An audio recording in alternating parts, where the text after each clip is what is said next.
এতে আপনাদের টার্গেট কি বলতে কি বুঝি? পোলট্রি বলতে শুধু ব্রয়লার মুরগিকে আমরা বুঝি না, কিন্তু পোলট্রি কিন্তু এই জিনিস না। পোলট্রি বলতে হাঁস, মুরগি, কবুতর, কোয়েল, টার্কি, গিজ, সোয়ান, পিজিয়ন, পিফল, এই 8টা স্পেসিসকে পোলট্রি বলা হয়। ঠিক আছে?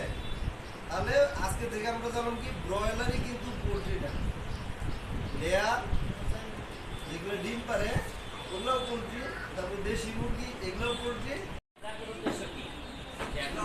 যদি বা এলাকার মানুষ যদি ভালো থাকে তাহলে আমরা সবাই মিলে ভালো থাকবো, তাই না?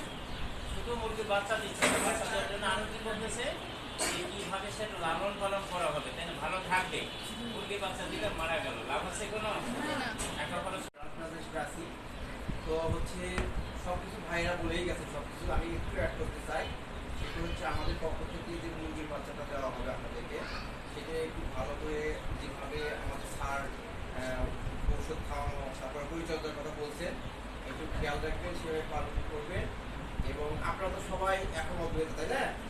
ভবিষ্যতে তো আপনারা বিবাহিত হবেন বা পরে ঘরে যাবেন, যখন নিজের সংসার হবে তখন মানে কি বলে ভ্যান ভাড়া, রিক্সা ভাড়া, অটো ভাড়া, আমার একটা প্রাইভেট টাকা যদি পেতাম তাহলে আমার বাবা বা আমার অভিভাবক একটু আমাকে দিয়ে দিত না, আমার স্বপ্ন বাস্তবায়ন করতে আমিও হেল্প করতে কাজ করতে পারতাম।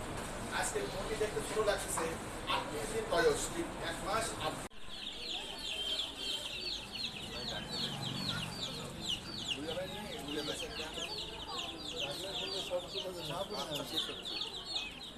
তিরিশ মাস 2.5 বছর ধরে আপনাদের সেশন করা আসছিলেন এবং গত মাসেও আপনাদের ন্যাপকিন তৈরি করার হাতে কলমে শিখিয়ে দিয়েছে, তাই না?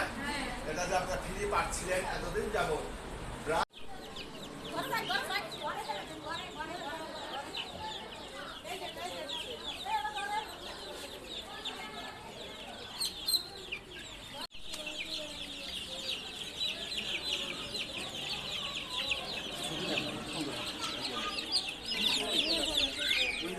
এটাই তো খোলা আছে ভাই।